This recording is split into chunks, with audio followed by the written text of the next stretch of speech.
Hare Rama, Hare Rama, Rama Rama, Hare Hare.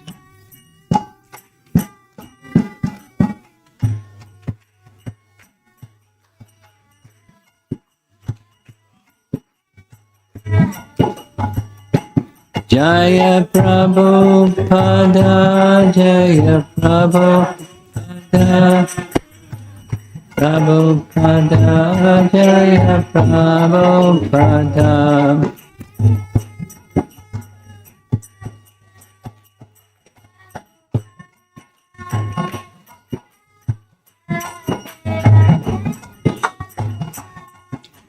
Jaya Prabhupada.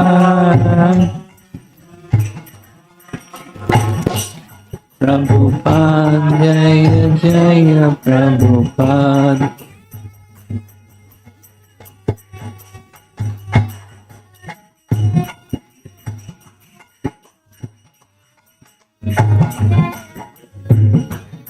Jaya Jaya Gurudev, Gurudev, Gurudev, Jaya Jaya Gurudev.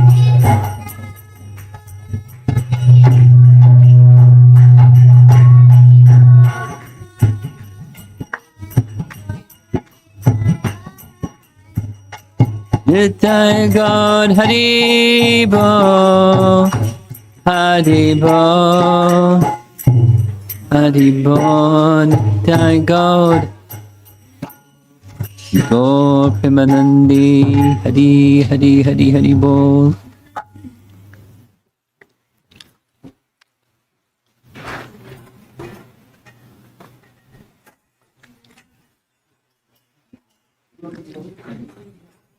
Where are you going to put that?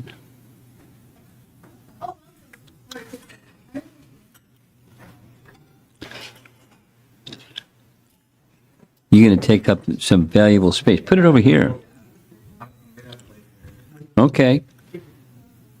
Underneath the table. That's a nice spot. No one's going to sit under the table. No one's going to sit under the table. No, we're done. Put it under the table. For later. You're smart. Put it under the table. Fantastic. Look at that. Okay. Nama Om Vishnupadaya Krishna Prestaya Bhutale Shrimate Bhaktivedanta Swamin Iti Namine Namaste Saraswate Deve Gauravani Pracharine Nirvisesha Sunyavadi Paschatya Desatarine Jaya Sri Krishna Chaitanya Prabhu Nityananda Shri Advaita Gadadhar Hare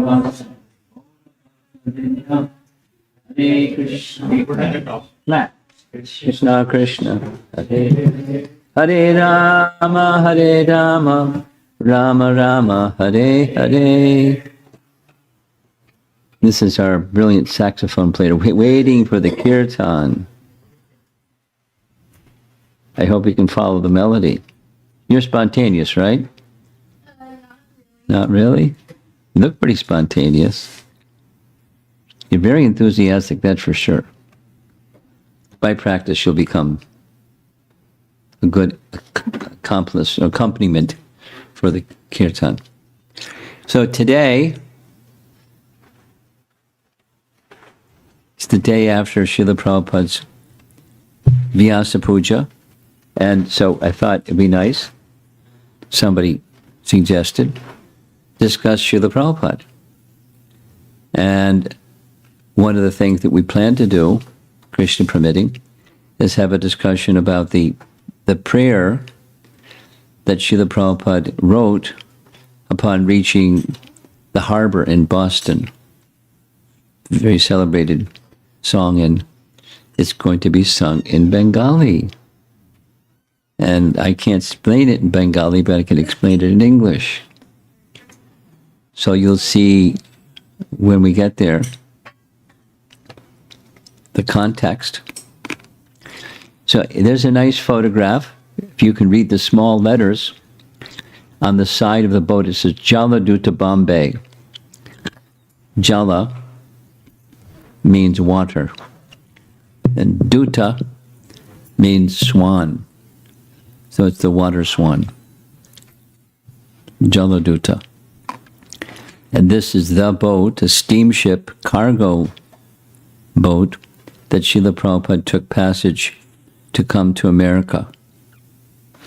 And the top of that says Extraordinary Journey, and the subtitle is Improbable Journey into a Million Hearts.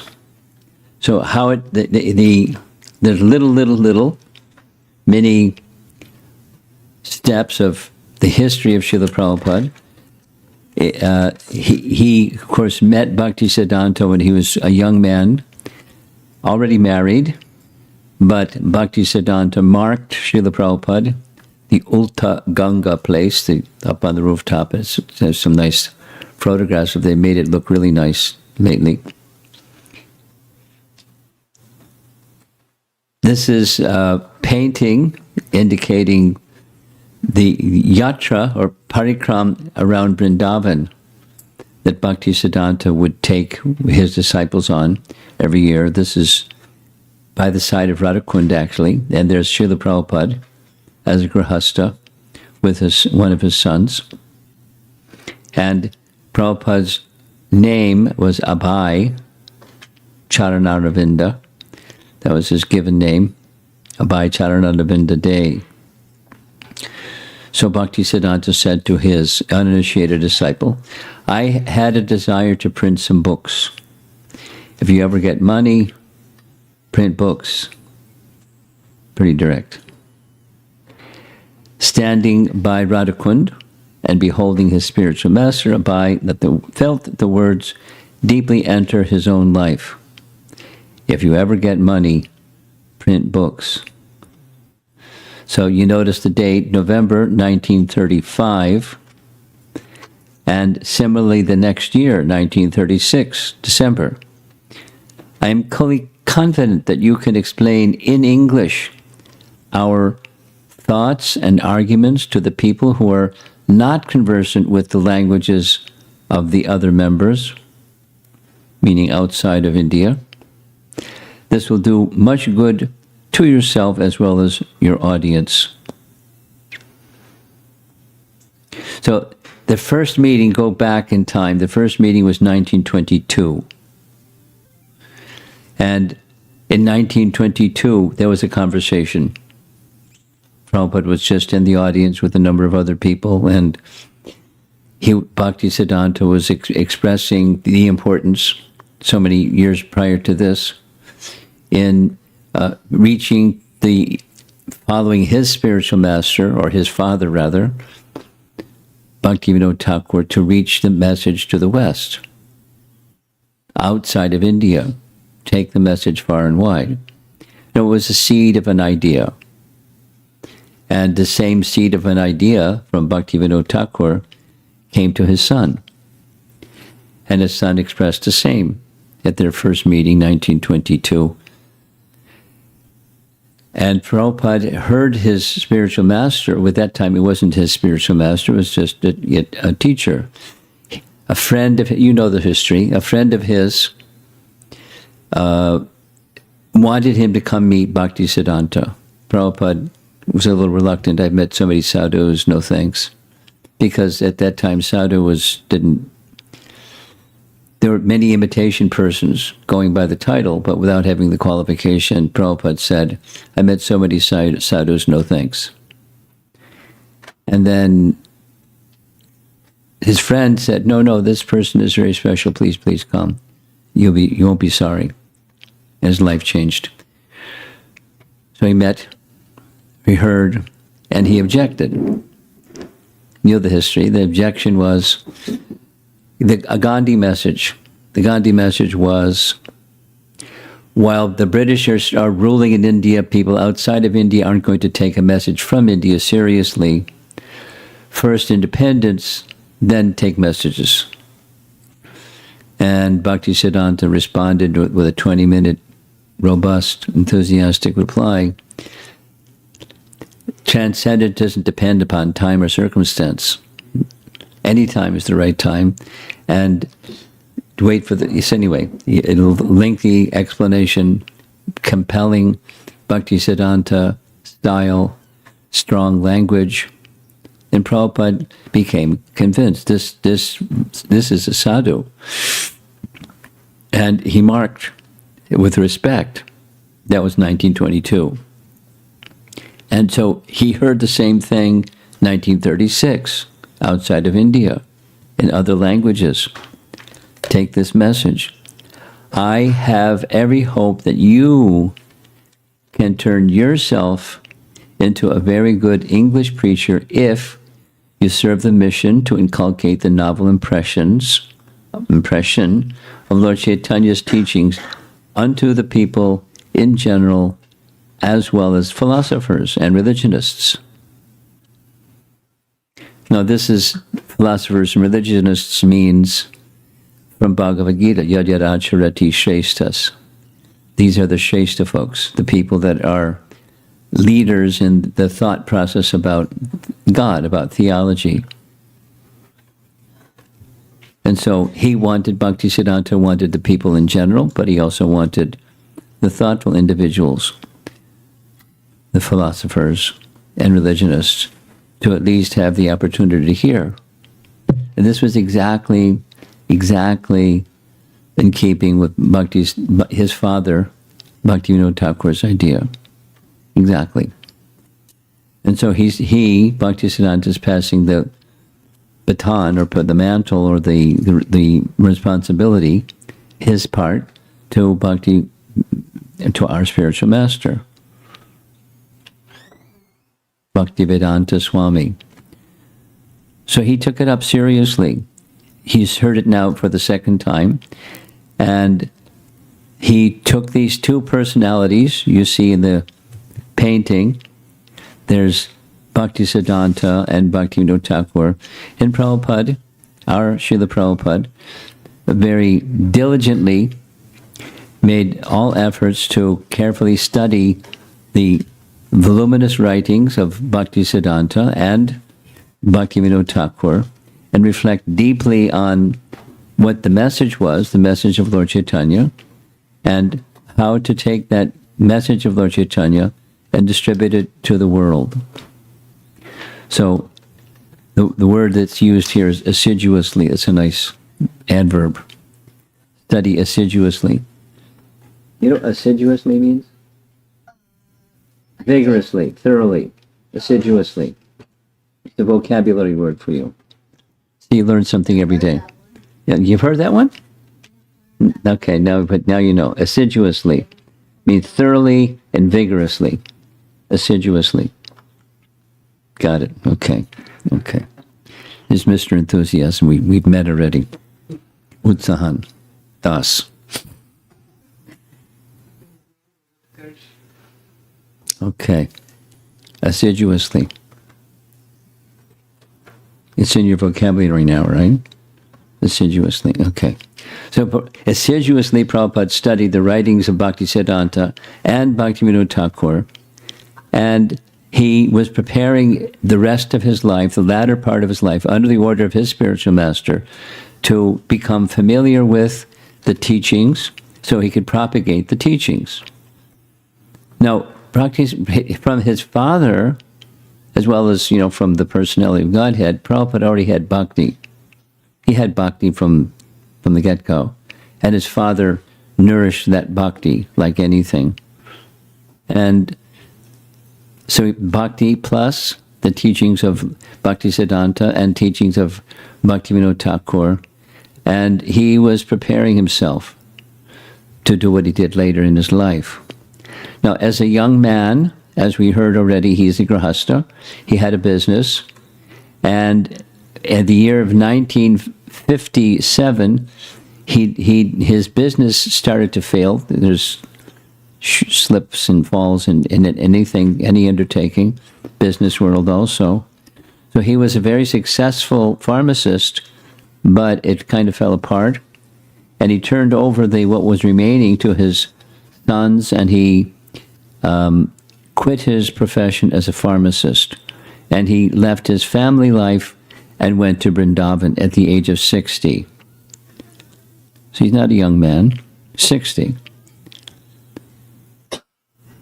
60. And the painting, the photo here is Keshigat. Keshigat is a very nice place. It's a place of Krishna's pastimes along the side of the river Yamuna, beautiful river Yamuna, pictured here, darkish color and reflection of the Keshigat on the far end. You see that tall building, that's the Madan Mohan temple, not far from Keshigat.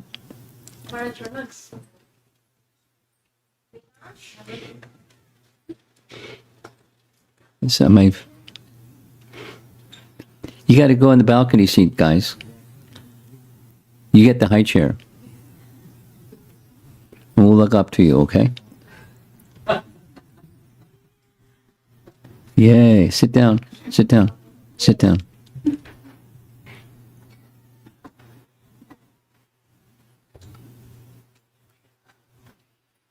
Okay. So the place where he stayed, starting in 1956, a few years ago, he was 60 years old, and he stayed in this little room. He rented a room from a family that had a temple in their home, or in their like extended family kind of living situation, and this is the place where he stayed. And in this little tiny space, you can see that's his bed, the place for his book by his bed, and then there's towards us there's a little desk, and then there's his bookshelf, and then there's his clothes cabinet. That's it. That's it. From a quite successful, wealthy grahasta to now living as a vanaprastha man in Vrindavan by Keshigat. And he began writing his translation of Canto 1 Srimad Bhagavatam, the Bhaktivedanta purports for Canto 1 Srimad Bhagavatam, because he became inspired, as he was instructed, to take the teachings of Lord Chaitanya, which are not different than the teachings of the Srimad Bhagavatam, so he started translating the Bhagavatam. Imagine, 60-year-old man, he proficient in English and scholarship from studying Bhakti Siddhanta Bhaktivinoda, writing a commentary on Srimad Bhagavatam. And in the course of time, this didn't take too long. In 1959, there we see Keshava Maharaj, his sannyasi, disciple of Bhakti Siddhanta, who lived in Mathura, and Keshava Maharaj inspired, and more than inspired, he instructed Prabhupada to take initiation, or sannyas, order of life. So there's Prabhupada standing with his sannyas danda. I was sitting alone in Vrindavan writing. My godbrother insisted to me, Bhaktivedanta Prabhu, you must do it. Without accepting the renounced order of life, nobody can become a preacher. So he insisted. He insisted. Practically my spiritual master insisted. He wanted me to become a preacher. So he forced me through this godbrother, you accept. So unwillingly, I accepted. So he became a sannyasi in 1959. And shortly there, and then at the time of his sannyas initiation, the Bhaktivedanta Prabhu became Bhakti A.C. Abhay Charan, his birth name, Abhay Charan. Bhaktivedanta, A.C. Bhaktivedanta Swami.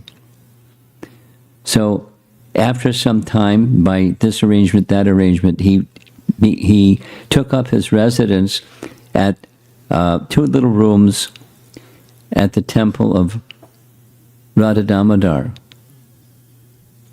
He moved from Keshigat area to the Radha Damodar temple. It was arranged by one very nice sannyasi from Radharaman, Vishvambar Goswami, arranged with the Goswami in charge in Radha Damodar to rent him 2 rooms. This is one of the rooms where Srila Prabhupada would cook. It wasn't really a kitchen, it was just a little kerosene cooker. And he cooked. And then he offered at his altar. And then you see him looking out the window. And what did he see out the window? He saw the samadhi of Rupa Goswami. And there's a little tree. This is what it looked like before they started building the place up, and you can hardly find the Bhajan Kutir and the samadhi of Rupa Goswami anymore. It's like they built so many things there. But he would call to them, Rupa, Sanatan, Gurudev, please give me your mercy. Without your mercy, I cannot do anything. Give me the mercy. Please give me the strength so that I may fulfill your orders. He's a beggar. And one day, by divine arrangement, suddenly Rupa Goswami appeared before him while he's in the dead of night writing the Bhaktivedanta purports. Rupa Goswami, Prabhupada told this story later. Rupa Goswami appeared before him and spoke. Imagine. Maharaj, don't worry about anything. Go ahead and travel to the West and preach. Just preach the message of Sri Chaitanya Mahaprabhu and the chanting of Hare Krishna. You will be successful. I guarantee you, because I will be right there with you all the time. So these were formative years, but he got a significant encouragement from Bhaktisiddhanta and Bhaktivinoda Thakur, and here Rupa Goswami, no less. And in the course of making interviews of the local people, one Babaji in the area was interviewed. Nice fellow, nice big beard, Vaishnav Tilak. Hridayananda Babaji Maharaj. So when they interviewed him, when he, Babaji Maharaj, found out what the topic was, he became very animated. You know the meaning? Animated? Yeah. That's what it means. Tell me what it means. Basically, like Excited, yeah, animated, very enlivened. You have a good vocabulary. Okay. Hare Krishna.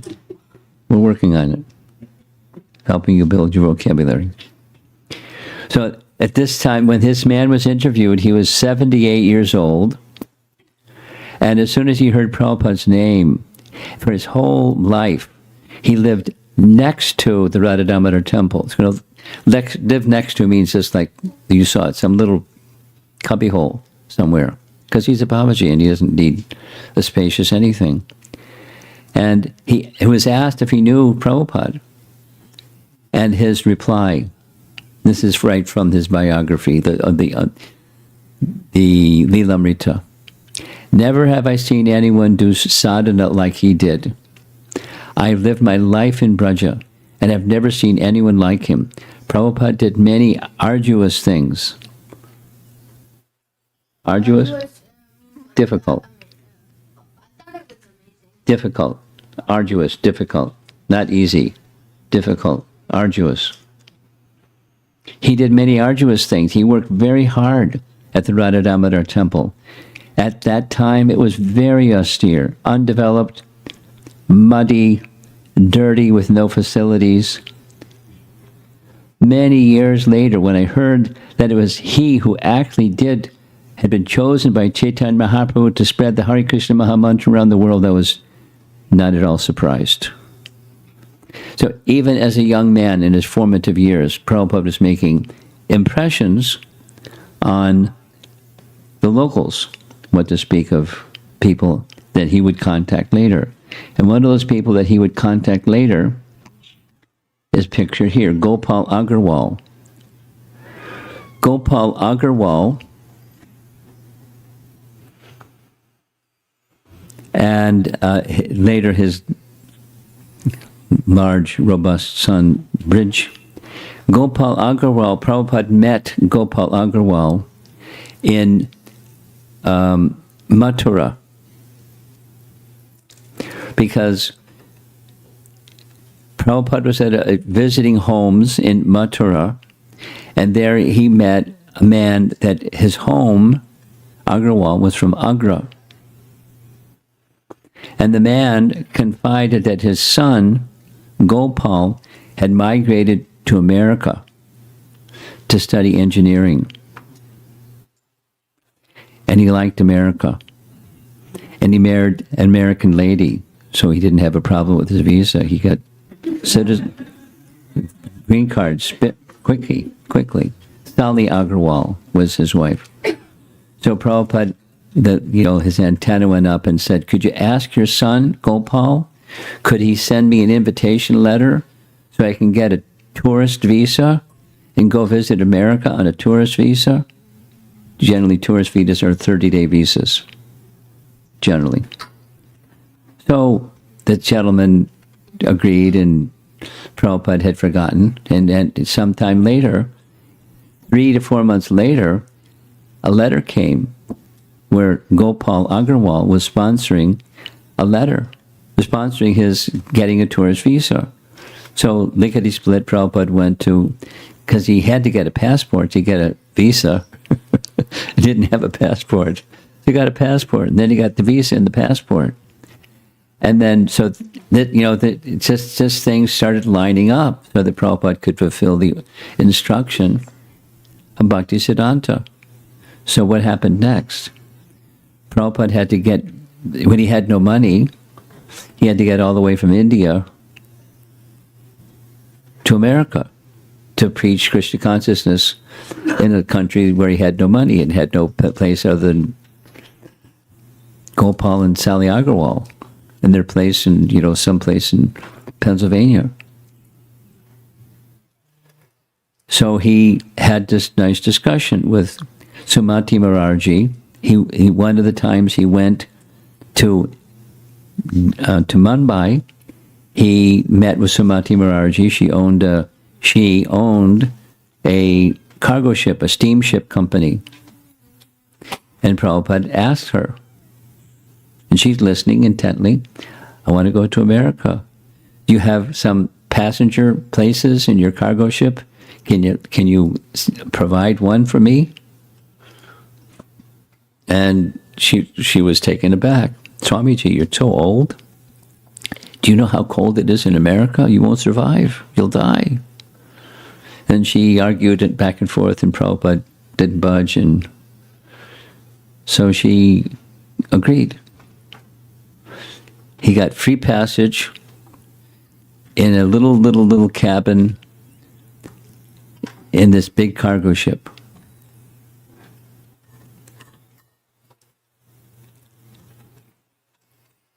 She made other offers. She said, you can stay here in Mumbai, and I'll help you, and I have a lot of faith in your bhakti. So she gave a passage. So there's Prabhupada's passport, his stamp, as he's at the port of departure. You know how it works. No, we don't go through cargo ship ports. We go through airplane ports. But they stamp here. So there's Prabhupada. It's called the P form. And those age, all these obstacles, and Krishna permitted him to pass through all these obstacles. And there he goes, boarding the Jaladuta with a little suitcase. And, of course, along with the suitcase, there, at the age of 69, think of somebody that's 69,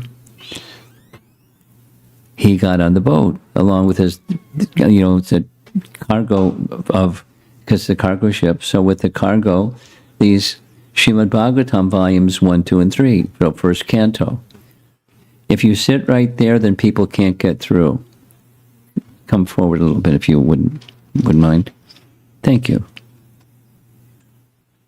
Thank you very much. And in the course of his passage, he kept a diary.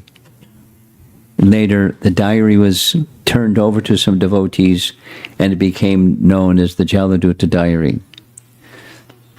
So there's the cover of the book, including Prabhupada's photograph, and then the ship. And off he goes on his journey to the west. Now, it started in Calcutta, he went, without all the whole, around the southern tip of India, and then through the ocean, and many things happened. So there's all in his Jaladutta Diary. In the course of traveling across the country, he suffered 2 heart attacks. And this is a painting, a very nice BBT painting, where Krishna came, placed his hand on his chest, and gave reassurances to Prabhupada, don't worry, everything will be all right. And sure enough, everything was all right. As you see in the painting, this Prabhupada had a dream the night of the second heart attack that he told later. He saw this, there you see the Jaladutta in the foreground in the painting, and then in the background there's this giant ship. And the giant ship was in his dream. And the night of the second heart attack, Lord Krishna, along with his incarnations, were rowing a boat. And the boat was pulling Srila Prabhupada's ship all the way to America.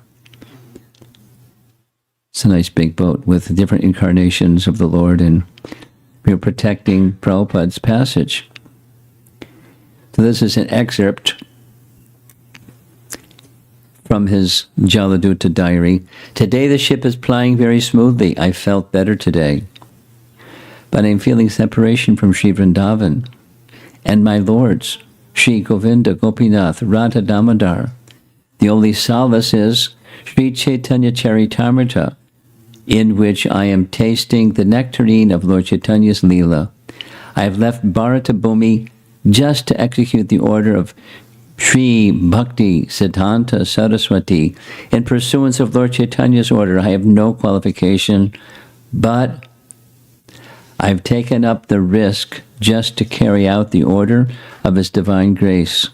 I depend fully on their mercy, so far away from Vrindavan.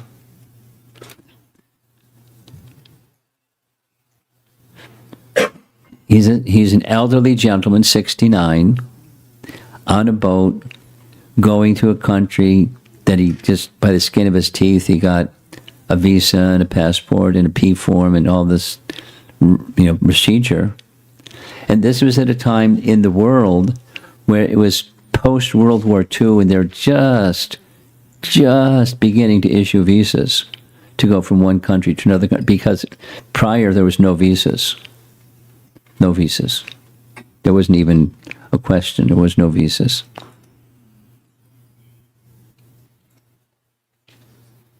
And he got it, Krishna arranged, and he's feeling separation from Vrindavan, but on his way, feeling not qualified and mission impossible. Today I have disclosed my mind to my companion, Lord Sri Krishna. There's a Bengali poem made by me today in this connection. So even as he's in the boat, he's writing poetry to Krishna, praying to Krishna for his protection, the strength, his intelligence, everything needed, because he's a beggar. And one of the first places that he landed in the West, according to the plan of the cargo ship, was Boston, and eventually they ended up in New York. So while he's in the harbor, he's still on board the ship, he's going to write this very celebrated Markandeya Bhagavat Dharma. And someone here is going to be singing. Do you need the harmonium? Huh? It'd be good if it's Yeah, okay. Do you have some harmonium player? You don't know the melody. There's not enough space. There's not enough space.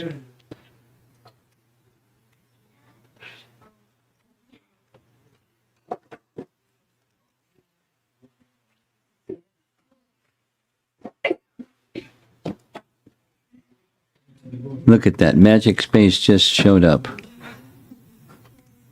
But do you know the melody? Oh, you do. You rehearsed a little bit.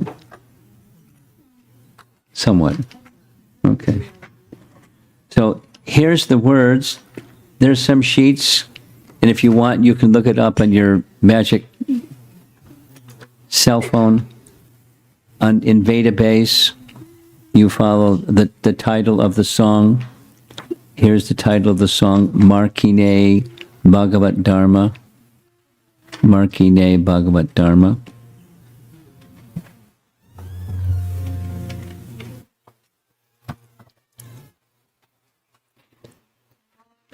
কৃপা হইলে কৃষ্ণ অধমের প্রতি বড় কৃপা কইলে কৃষ্ণ অধমের প্রতি কি লাগিয়া নিলে হেতা করো এবে গতি কি লাগিয়া নিলে হেতা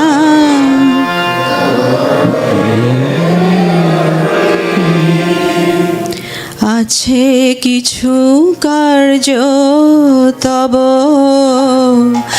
এই অনুমানে আছে কিছু কার্য তব মানে নহে কেন আনিবেন এই উগ্রস্থানে নহে কেন আনিবেন এই উগ্রস্থানে রজস্তম গুণেরা সবাই আচ্ছন্ন স্তম গুণে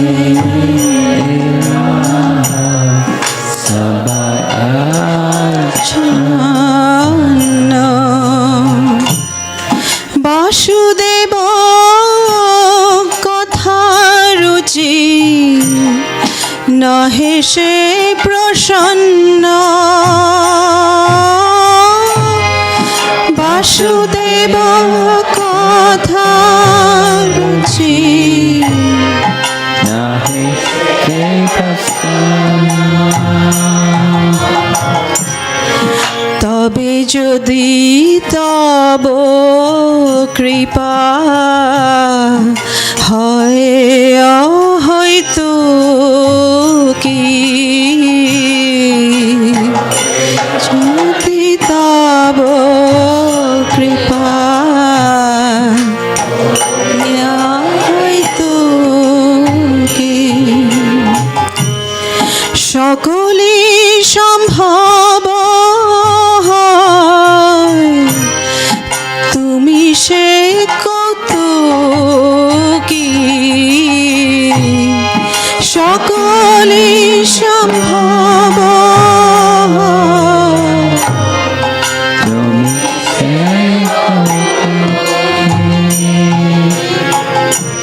কিভাবে বোঝালে তারা বুঝে সেই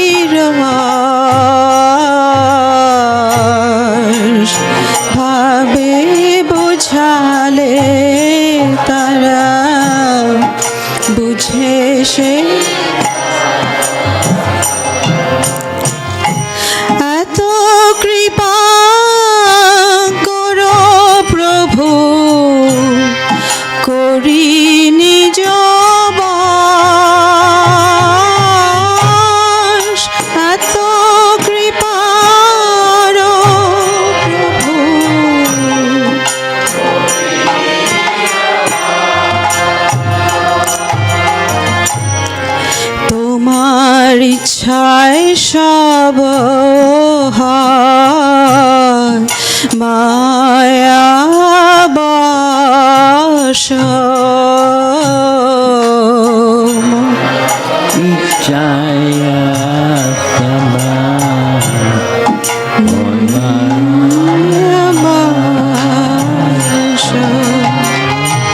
তোমার ইচ্ছায় নাশ মায়ার পরশ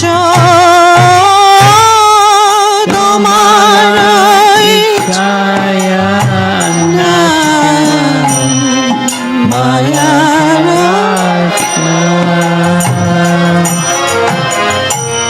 তব ইচ্ছা হয় যদি তাদের উদ্ধার তব ইচ্ছা হয় যদি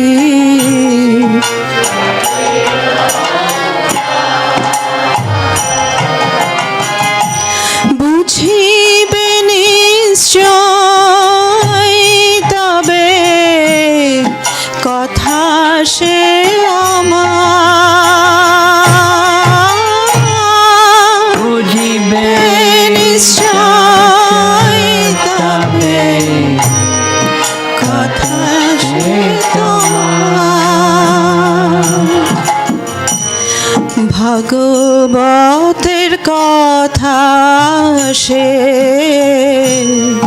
তব অবতার ভাগবতের কথা সে তব অবতার ধীর হইয়া শুনে যদি কানে বারবার ধীর হইয়া শুনে যদি কানে বারবার রজস্তম হতে হবে পাইবে নিস্তার রজস্তম হতে হবে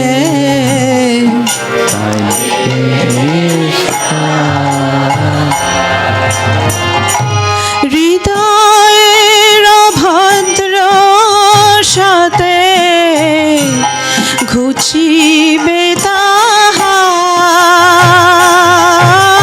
তাহার হৃদয়ের ভদ্র সাথে ঘুচিবে তাহার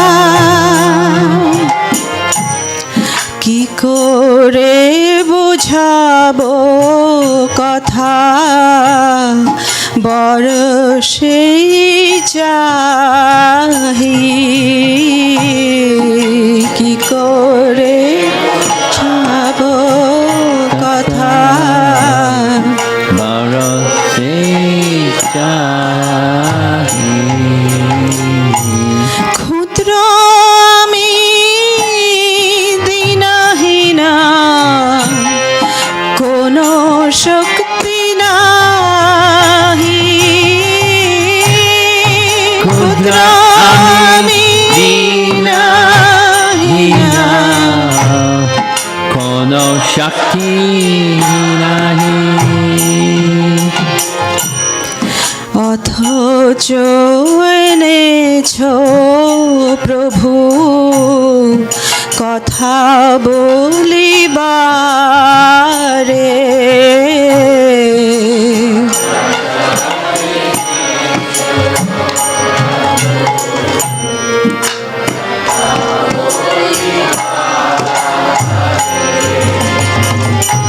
যে তোমার ইচ্ছা প্রভু করো এইবারে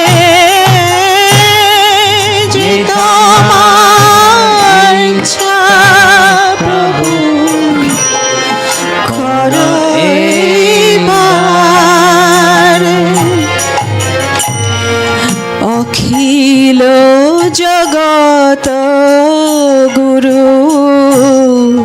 বচন সে আমার अखिला जगत गुरु बचन से आमार অলঙ্কৃত করিবার ক্ষমতা তোমার অলঙ্কৃত করিবার क्षमता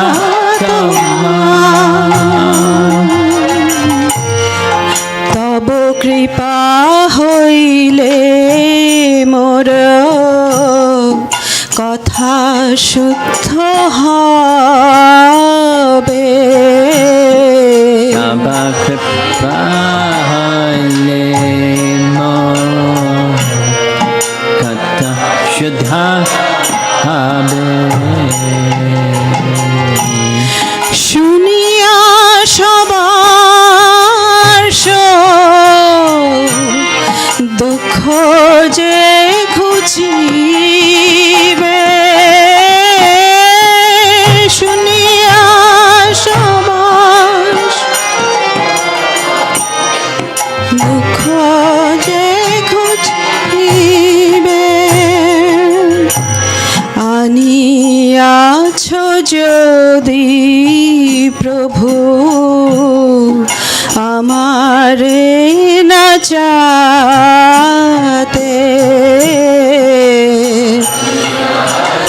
যদি প্রভু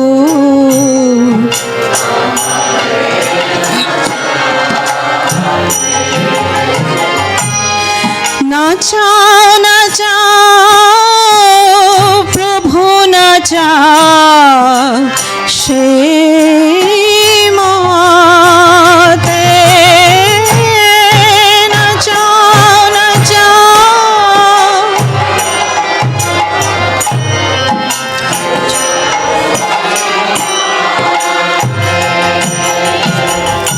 কষ্টের পুত্তলি যথা না চাও সে মতে कष्टेरा पुत्थली जत्था न चाओ से मता কষ্টের পুত্তলি যথা না চাও সে মতে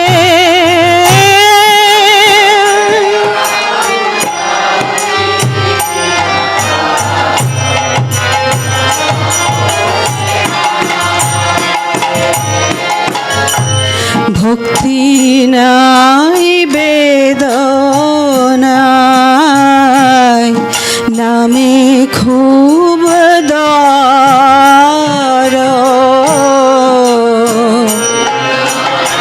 विधाना नामे खूब ভক্তি বেদান্ত না এবে সার্থকর ভক্তি বেদান্ত না সার্থকর ভক্তি বেদান্ত না এবে সার্থকর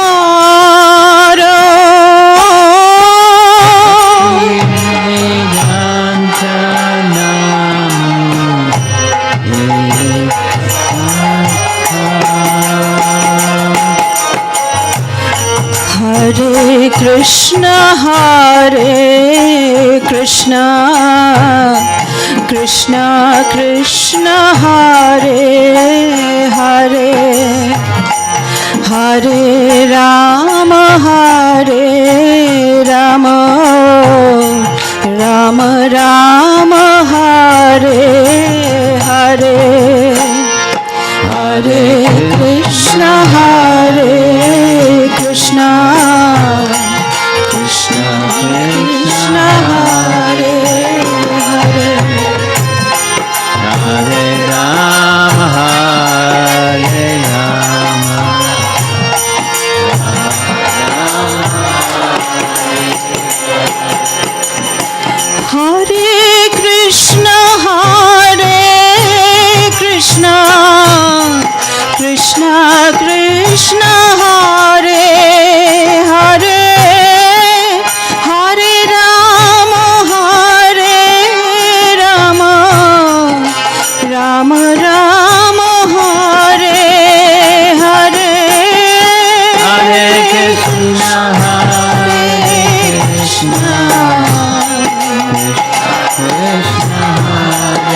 Okay.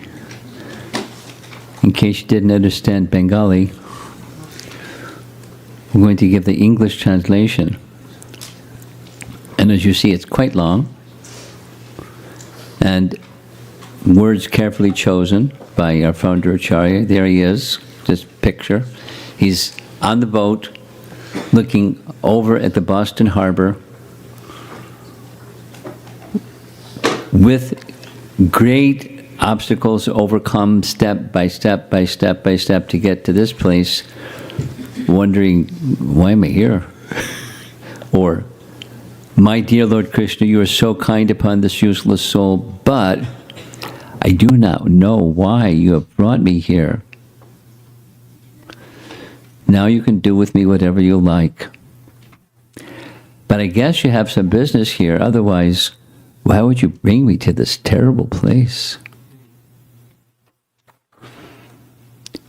Most of the population here is covered by the material modes of ignorance and passion, absorbed in material life. They think themselves very happy and satisfied, and therefore they have no taste for transcendental message of Vasudeva. I do not know how they will be able to understand it. It's a foreign land with a culture that's not at all in keeping with their culture. How are they going to accept it? But I know your causeless mercy can make everything possible because you're the most expert mystic.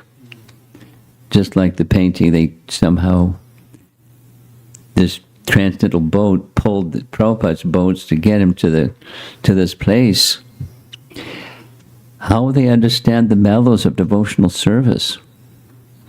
Oh Lord, I'm simply praying for your mercy so that I will be able to convince them about your message. So, your message, it is Bhagavad Bhakti. All the living entities have become under the control of the illusory energy by your will, and therefore, if you like, by your will, they can also be released from the clutches of illusion. I wish that you may deliver them. Therefore, if you so desire their deliverance, then only will they be able to understand your message. So it's mission impossible made possible by the will of the person who put them in illusion. He can pull them out of illusion if he likes. The words of Srimad Bhagavatam are your incarnation.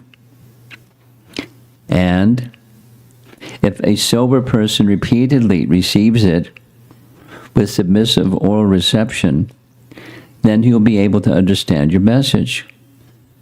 Now, we're going to circle back because Srila Prabhupada makes reference in this writing to several verses from Canto 1, Chapter 2 Bhagavatam that describe the bhakti process.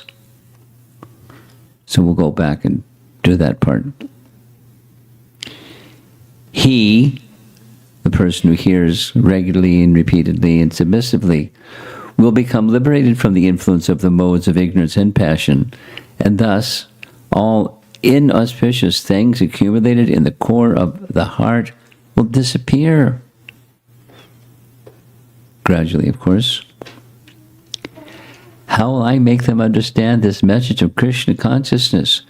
I am very unfortunate, unqualified, and the most fallen. Therefore, I am seeking your benediction so that I can convince them, for I am powerless to do so on my own. This is a transcendental reality that all devotees should be constantly aware of, reminding themselves, because the tendency to forget is strong. Somehow or other, O Lord, you brought me here to speak about you. Now, my Lord, it is up to you to make me a success or a failure as you like. O spiritual master of all the worlds, I can simply repeat your message, so if you like, you can make my power of speaking suitable for their understanding. Now, this is Prabhupada in San Francisco in Golden Gate Park, and Prabhupada is there with Mridanga, and he's playing Mridanga and looking around. It's hippie loka, and people that know drug, sex, and rock and roll, they don't know Krishna, but there they are with Prabhupada and his young Western followers. Subal is Prabhupada's left, and different young devotees just assisting Prabhupada. Only by your causeless mercy will my words become pure. I am sure that when this transcendental message penetrates their hearts, they will certainly feel gladdened and thus become liberated from all unhappy conditions of life. This is the Bury Place Temple in London. Very celebrated place, Radha London Ishwara, and Prabhupada's little Vyasasan there. O Lord, I am just like a puppet in your hands. So, if you have brought me here to dance, then make me dance. Make me dance, O Lord, make me dance as you like. And then ending with powerful humility, I have no devotion, nor do I have any knowledge, but I have strong faith in the holy name of Krishna. I have been designated as Bhakti Vedanta. Now, if you like, you can fulfill the real purport of Bhakti Vedanta. You know, after 2 heart attacks and so many obstacles, and there he is looking at the Boston Harbor, thinking, yikes. It's such a terrible place. I've come with a message, but how are they going to understand the message? Because.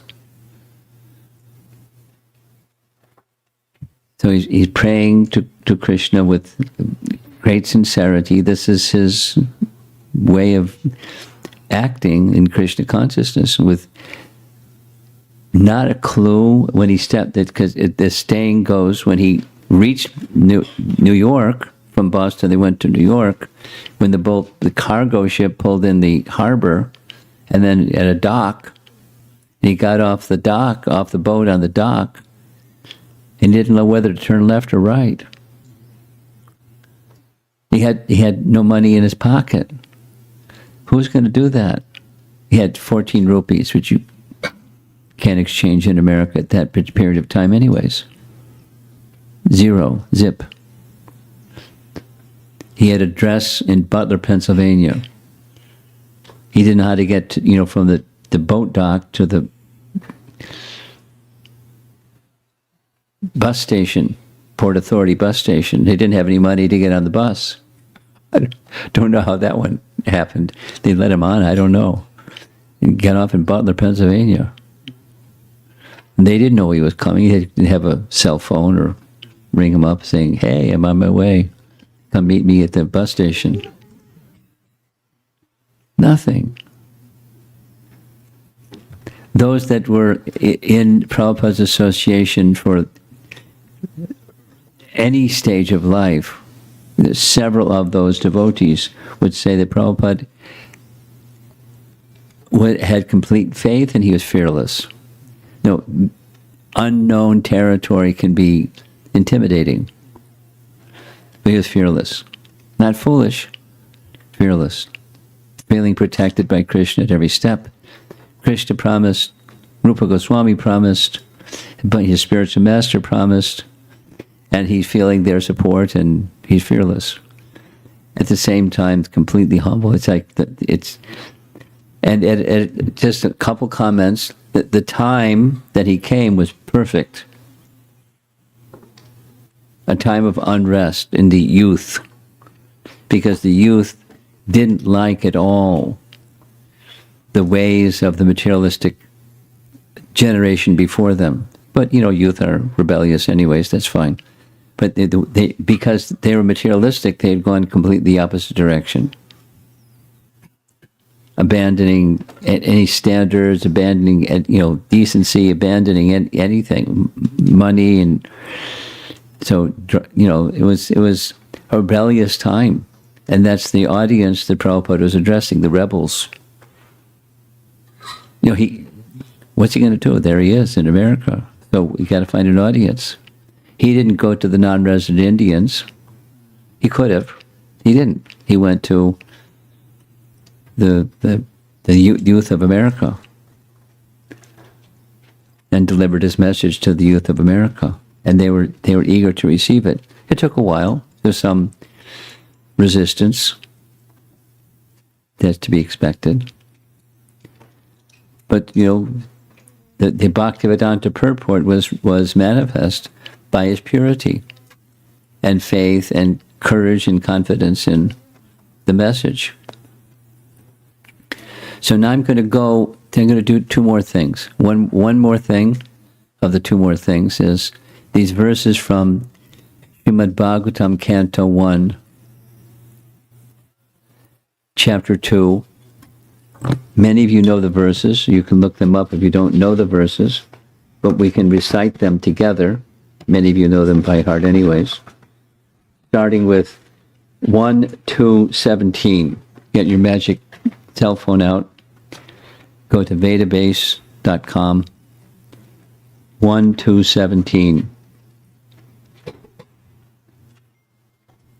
Shrinvata Swakata Krishna Punya Shavana Kirtana Ridyan Taksto Bhadrani Vidhunoti Suritsatam Nashta Prayeshu Abhadreshu Nityam Bhagavata Sevaya Bhagavati Uttama Shloke Bhaktir Bhavati Naishtuki Tadarajastamo Bhava Kamalobha Dayasyaye Cheta Etair Anavidham Stitvam Sattve Prasidati Evam Prasanna Manaso Bhagavat Bhakti Yogataha Bhagavat Tattva Vijnanam Mukta Sangasya Jayate Vidyante Hridaya Grantis Chidyante Sarva Sangshaya Shiyante Chasya Karmani Drishta Evatmani Shure. And the translation from the BBT, the Prabhupada's publication. Sri Krishna, the personality of Godhead, who is the Paramatma or Supersoul in everyone's heart, and the benefactor of the truthful devotee, cleanses desire for material enjoyment from the heart of the devotee who has developed the urge to hear his messages, which are in themselves virtuous when properly heard and chanted. by regular attendance in classes on the Bhagavatam, and by rendering service to the pure devotee, all that is troublesome to the heart is almost completely destroyed, and loving service unto the personality of Godhead, who is praised with transcendental songs, is established as an irrevocable fact. As soon as irrevocable loving service is established in the heart, the effects of nature's modes of passion and ignorance, such as lust, desire, and hankering, disappear from the heart.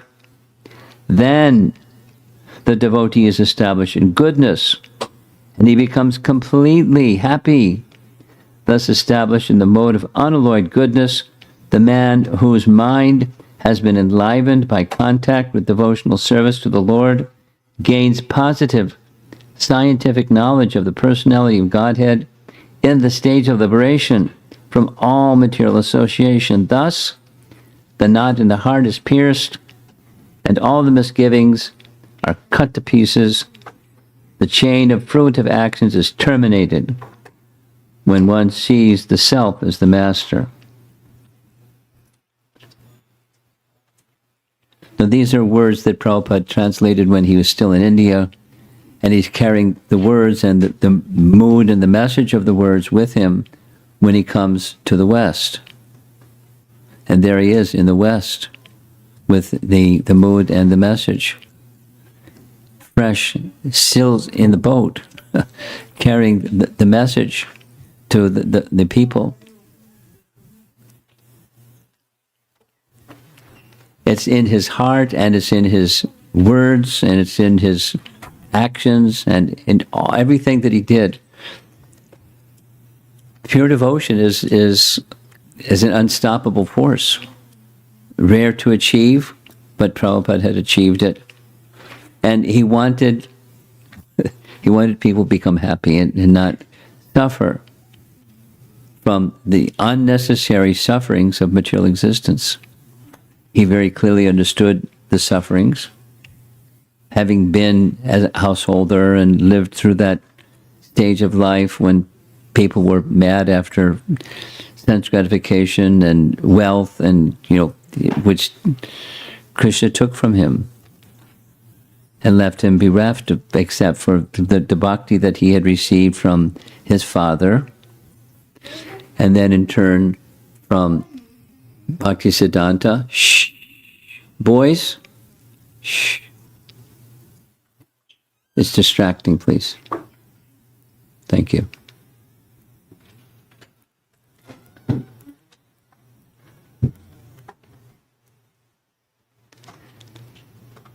And it hasn't begun the movement, but the seed is there in his heart, and then he's going to take the seed and distribute the seed to people whoever will receive it, and liberally give it to others. And that the Hare Krishna movement became manifest in that way. And I want to say one other thing before we end for whatever happens next, discussion, I guess. There's a lot of people here in a small space. I hope you're enjoying being crowded. Kind of reminds me of, the humble beginnings of Prabhupada in that little tiny room.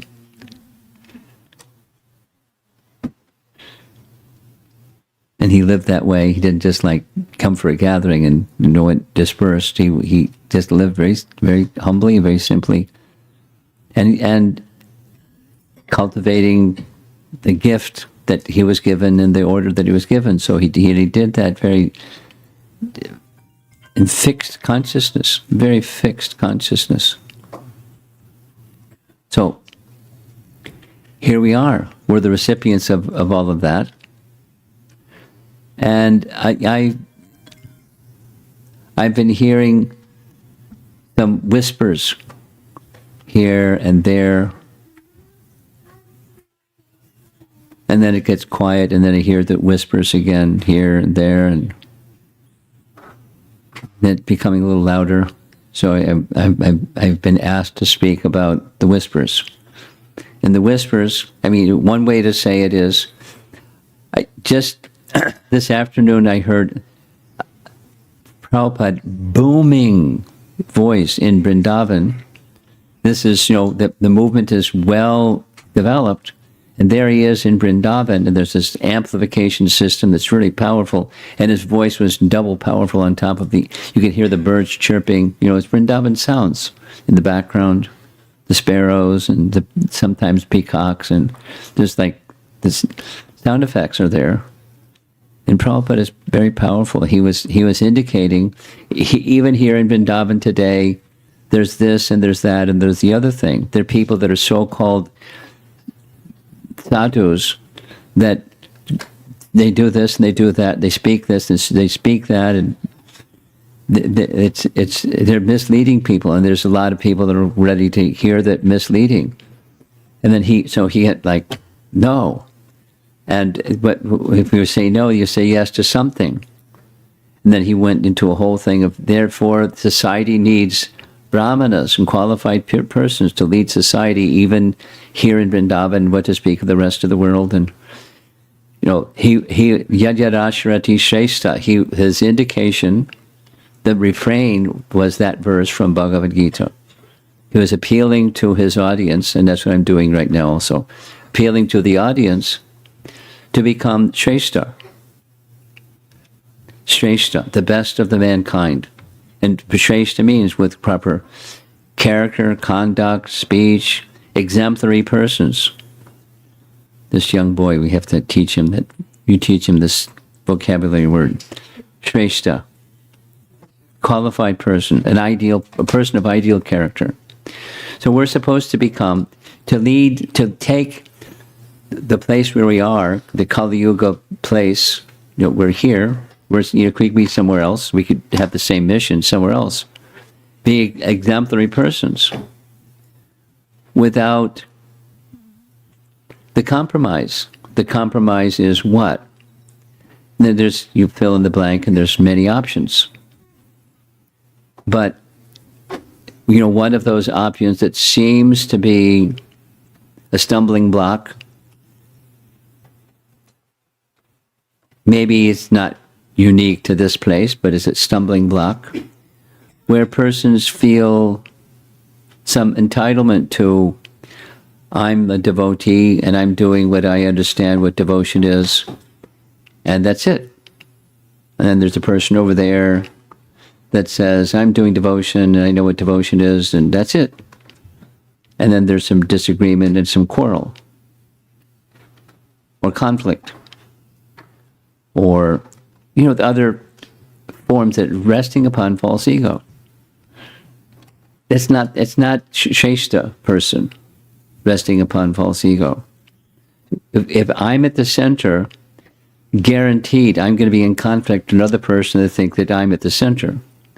Or they think that they're at the center, not me at the center. It's going to be conflict. And this is going on due to false ego, due to a misconception of who we really are. Or say it the other way.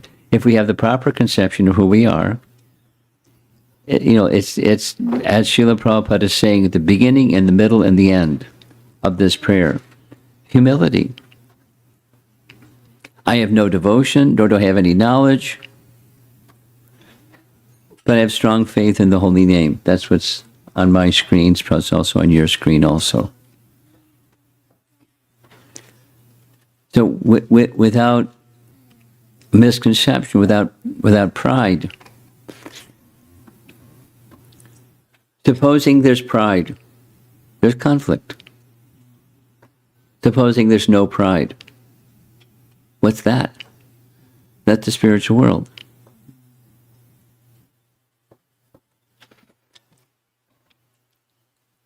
One of my favorite verses of Raghunath Das Goswami is a verse where he's describing how to enter into the eternal pastimes of Radha and Krishna in Vrindavan.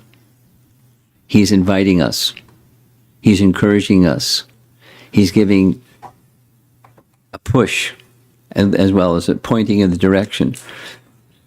And if the first part is hitva dam bum, giving up pride, hitva, rejecting completely.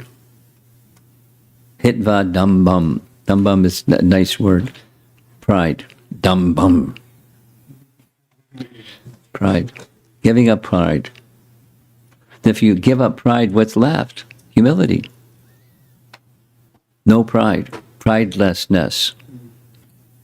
What's that? It's purity. It's who we really are. Insignificant. Not entitled. Not I'm right because I'm doing bhakti and so get out of my way, here I come. So it's none of that. It's none of that. That's the example of our Acharya. That's what enabled him to do what he did. He got the empowerment to do what he did because he was a fit recipient for that empowerment. And if we have pride, we're not going to be empowered to do anything but make conflicts in the association of devotees or in the world. We're not going to transform the world. Not going to transform the devotees. We're not going to transform our own heart. Hitva dam bum. Completely giving up all pride. And continuing with service. Continuing with service. But service following the example. The other part of this verse from Raghunath Das Goswami's writings, Mana Shiksha, is following the teachings of Rupa and Swarup Damodar and Sanatana Goswami and their followers, following the 6 Goswamis. They weren't proud. They were more accomplished than tens of thousands of any one of our ISKCON people put together. So qualified, but no pride. Teaching with humility how to receive and to give, and to carry out the activities of service in association with other devotees and uplift. It takes purity to do all that. So leaving behind the worldliness of false ego and all of its attire, its clothing, its garbs, its garments, without leaving all that to the side.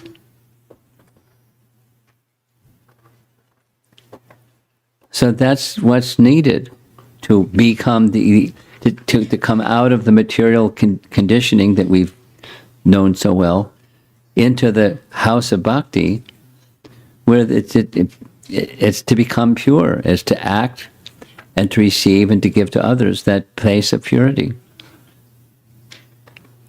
And then there's transformation of ourselves inside, the complexities of anarthas, of stuff inside that maybe we don't see, but other people see, especially people that we bump into and harass. People can see it very easily, but when somebody taps you on the shoulder and says, "Excuse me, there's some stuff inside. You need to get rid of that stuff that's inside, please, because it's disturbing you and disturbing others." And, you're going to get a pushback.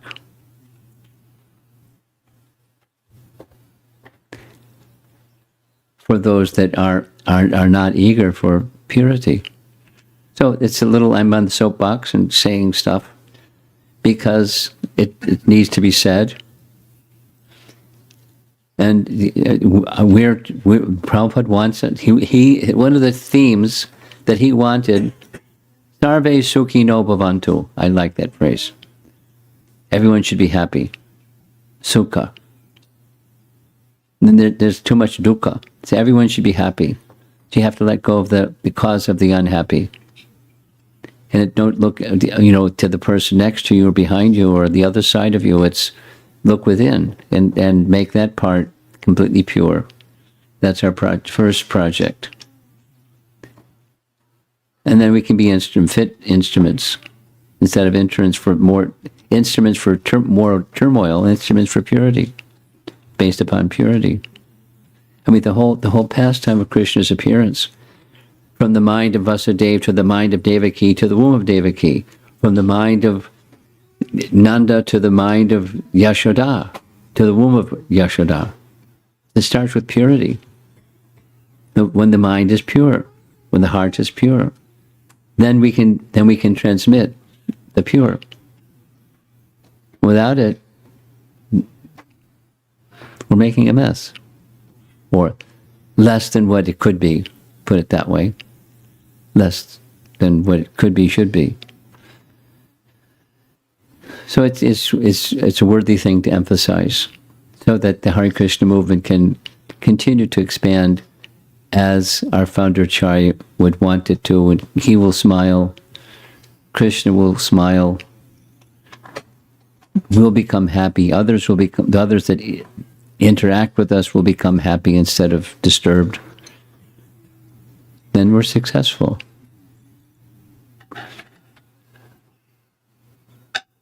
Okay, I'm going to get off that soapbox and see if there's some comments or questions. You always have something good. No? Not yet. No, he's shaking his head. Yes, in the back. Okay, we're going to send you the microphone. How's that? Oh, that's fine. It's okay. There are people that may not be able to hear you otherwise. Yeah, no, I was about to ask, like, I agree everything you just said. Really?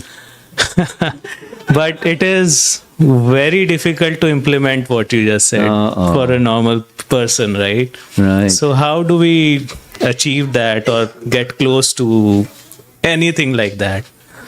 Okay. You said, like, open your heart and then be pure person, and then we can reflect everything, right? So sometimes it is it looks very non-achievable thing, considering the kind of world we are living in. So You're an honest man. I'm honoring your honesty. Thank you. And the world we live in is like that. Not just you. The world we live in is like that. And our heart is like that because we live in the world. Yeah. And our heart is like that. So now that's, the question is what to do, because it seems unachievable. Now, it's exactly, your question is exactly what this song that Prabhupada wrote when reaching the Boston Harbor was speaking about. And he turned to these verses. I'll request you and any other one else in the room to turn to these verses from Srimad Bhagavatam, Canto 1, Chapter 2, where the process of purification is described. It's a process. And put in very simple language, the process is resting upon sound, or hearing transcendental sound from the proper source. And Srimad Bhagavatam is exactly the proper sound from the proper source. And the topics are in relation to Krishna, and it's magical. It works on the heart level with things that need to become pure, can become pure by sound at the heart level. And then comes implementing, which is what you're asking. How do you, okay, that's a nice notion. Now, what about me? Because, it's mission impossible. So then we need to regularly hear, and we need to be in the mood of service to the book Bhagavat and the person Bhagavat. You familiar? Nityam Bhagavata Seva, Bhagavata. So there's the devotee. There's the book Bhagavata, and there's the person Bhagavata in relation to Bhagavan. So we serve the devotees. And that's simple. Just like we just did. Chintamani has, her mother tongue is Bengali. So I wanted her to sing because it's her mother tongue, and she can sing in a way that a Bengali can understand. That's Bengali. So most of us aren't Bengalis. So you and I and some other rest of us in this room don't understand Bengali. There's some words here and there we pick up on, but like, so we need it in a language we can. So, but it's, even if we didn't understand the meaning in English, just to hear the sound vibration is purifying. And this Bhagavatam is like that. It's way up there, like you say, like impossible. And how is it hard to achieve, at least? Very, very difficult. How to achieve? It's by sound. And the sound carries you to that place. And that's exactly what Prabhupada did. He sat with, well, how to describe the people he sat with? Uncontrolled senses youth. Rebellious, wanton sense enjoyers. Drug, sex, rock and roll youth. And take that audience and transform them to gentle people. Mission impossible, right? Yep.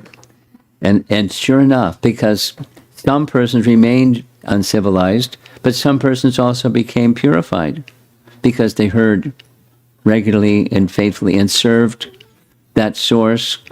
So that's the process. The mission impossible becomes possible by that process. Nityam Bhagavata Sevaya. Yeah. So find some persons like that.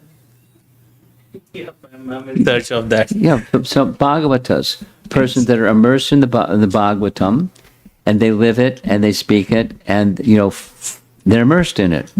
And then hear from them and serve them. That's the method. Nityam Bhagavata Sevaya. Bhagavati Uttama Shlok here. Bhaktir Bhavati. Bhaktir Bhavati. Naishtuki. Bhavati, it becomes manifest. Bhaktir Bhavati Naishtuki. Naishtuki means irrevocable. Once it's there, it doesn't disappear. Let's go. Okay. Someone downstairs, you want to take the microphone. Comments, questions?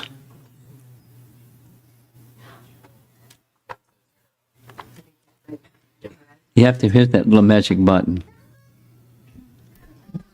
Hare Krishna, You did Maharaj. good. Thank you for making it here in such a bad weather. I started losing my sanity. When you saw the rain, oh no. I was in despair. Here comes this But, microphone number 2. I was in so despair that But we I'm made not it. Sure. Krishna Krishna. Yeah, sure. But I had a faith. There's some more coming too. So now, That is true. what's your comment and question? Question was, how did you meet Prabhupada? Do you want to Did hear you my meet- autobiography? Maybe in couple sentences. Okay, a couple sentences. But definitely, I would like to podcast. Okay. Quick. Once upon a time, I was a college kid, undergraduate student, upstate New York. She'll give you like a geographical picture. And at the university that I was attending, Prabhupada visited. I didn't know who he was. I didn't know nothing about nothing. I was just a college kid walking through the student union and going to see a friend through one side, coming out the other side, and almost on the other side, there was a crowd of people around an assembly hall, Millard Fillmore room. And I never saw a crowd like that just at the door, so I wiggled my way through the door and went inside, and there was Prabhupada chanting Hare Krishna with Allen Ginsberg. This long, them making a short story, longer story, shorter. They just chanted, and the people were intoxicated, and there were hippies doing what hippies do, and they just chanted, and people became, and my life changed. I didn't know it at the time, but that sound vibration, back to this gentleman's question about Mission Impossible, just by hearing Prabhupada singing Hare Krishna, I didn't know what it was. I wasn't like reverential and oh, woo, woo. It wasn't any one of those kind of things. It was just a college kid. And it impacted me. And then from that moment, another thing happened, another thing, a series of events happened that led to further, association with devotees. And without all the details, because there's lots of details. But that's how it started. I just like this kid in college and just happened to, by chance, to meet a pure devotee. And it changed my life. Just the sound, vibration changed my life. Was it what? No, I didn't leap anywhere. It was gradual. It was quite gradual. It happened quite gradually, but your question was, how did it start? And I answered your question. Accidentally, coincidentally, but it wasn't an accident or coincidence. And then from that door being opened, then there's another door. And I was a curious kid, so I went through the next door, went through the next door, went through the next door, and I found myself with a beadbag on my hand. I mean, it's like there's many steps in between that. But,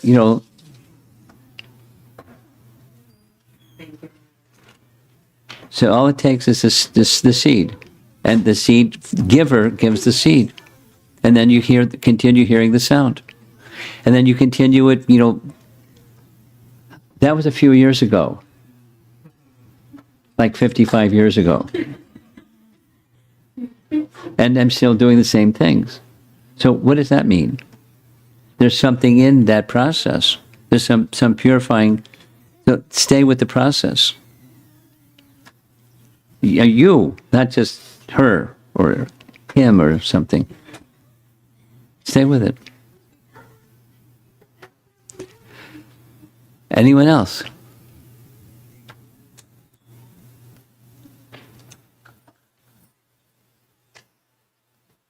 Wow.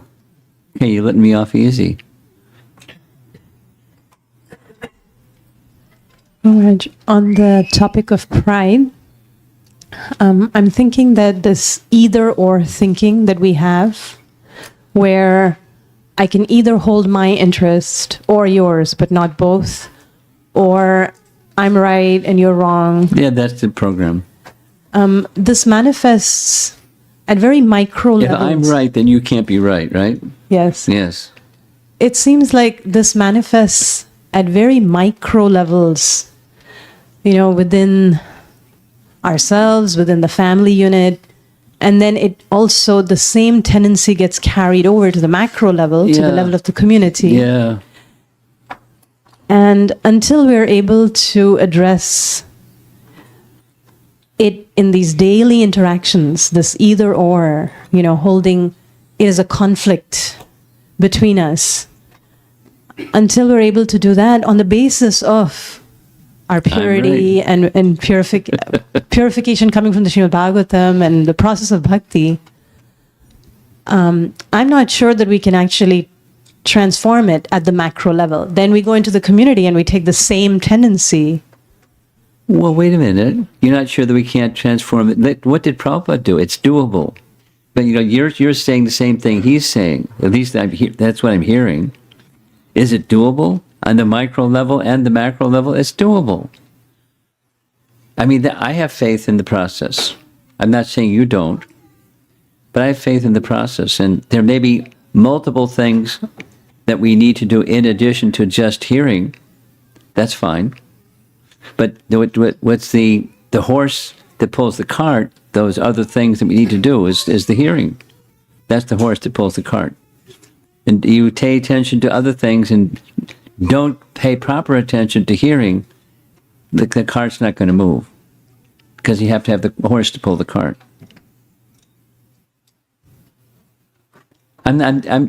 You agree. I know that the same message that you share with other people, but I'm emphasizing it. And therefore, we need to have the right spirit in hearing with attention and respect to others, that their upbringing in life and their upbringing in Krishna consciousness and who their guru is and who their this and that, their mentor is, or their something. That's the essence is the spirit of service and devotion to please Krishna. And that's the horse that pulls the cart. You wanted to say some other things, then I kind of rained on your parade. Thank you, Guru Maharaj. Okay. Jivana Jivana.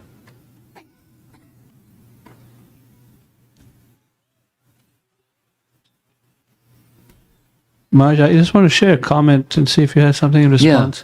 I was watching, following Srila Prabhupada, that series by Madhavi Shaka and Yadvar Prabhu. And I heard something today that really, struck me. That Prabhupada, you've shared the story of how Prabhupada would walk with Mother Yamuna. Yeah. And she was surprised to not see his footsteps. Yes. And then today I heard from an Australian devotee in DVD number 8 of that series that Prabhupada, even in Australia, completely disassociated from this other story. He said other devotees were walking around with Prabhupada on grass, and every other devotee was stamping on the grass, and you can see the grass sort of go down. Yet Prabhupada, wherever he stepped, there was no mark of a footprint. Same story, different, completely context. different. And what struck me, is like it seems really clear. We don't need mystic necessarily things to happen, but it does impact us to hear these things, to admire and appreciate that Prabhupada's not from this planet. That's right. He's just not from, and what he did, never in the prior to him, nor will ever anyone be able to do what he has done, because of just absolutely phenomenal world traveler Acharya. It's like I'm I don't know, just blown away, Maharaj. And feelings like super grateful, like how did I get to be part of this movement? But it's the gift that Prabhupada wanted to give, and you just happened to be in the right place at the right time and say yes. Because there may have been some person standing nearby you or next to you or something, and they didn't say yes. But that indelible gift is still with them.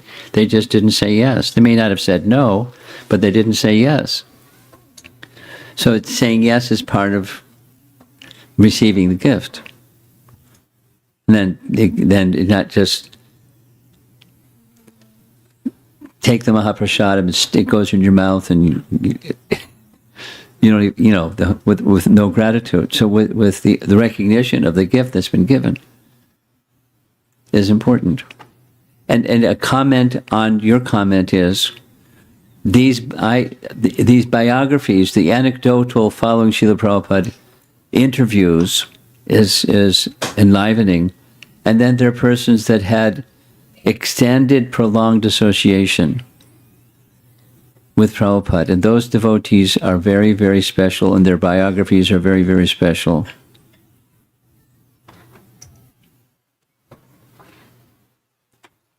And it's worth immersing oneself in those biographies because they have it up close, an understanding, like intimate understanding of who Prabhupada was. He's an otherworldly person. He's an ambassador from the spiritual world and returned to the spiritual world. That's not to say there aren't other persons that have that same, but what he did, it's saying again what you said, it was never done in the history of the world. It would never, in such a short period of time, take a religion and spread it all over the world. the way that Prabhupada did. And you start with the humility that he had. I have no devotion, nor do I have any knowledge, but I have strong faith in the holy name of Krishna. That's what he had in his pocket, or in his heart, and plus the Bhagavatam. And that's what he came, and he gave. And it impacted. And then it exploded. So, special person. And somehow here we are.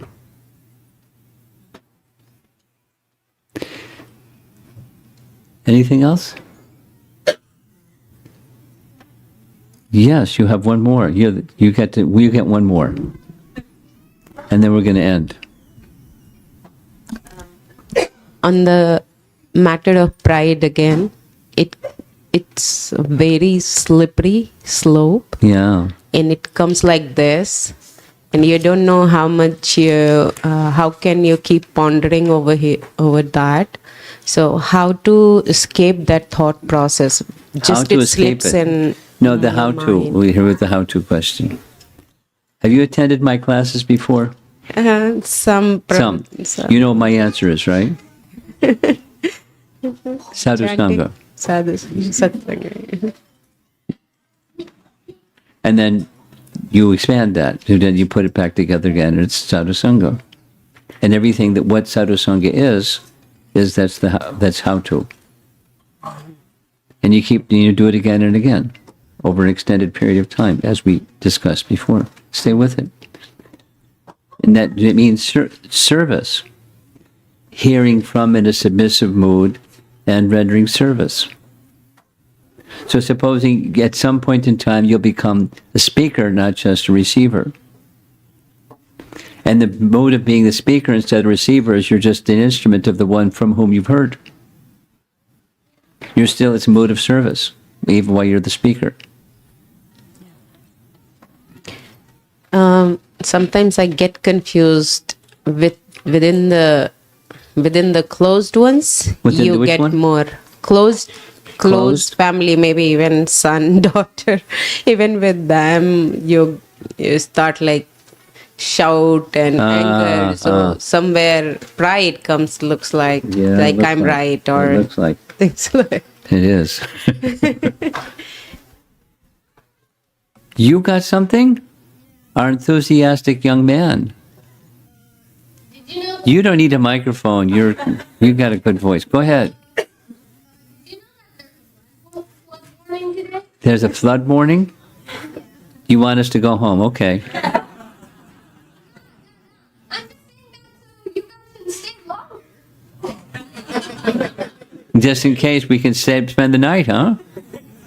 Because it's flooding out there, so we'll spend the night. Is that okay?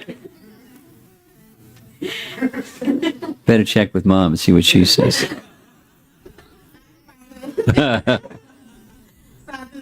Okay. Srila Prabhupada ki jai.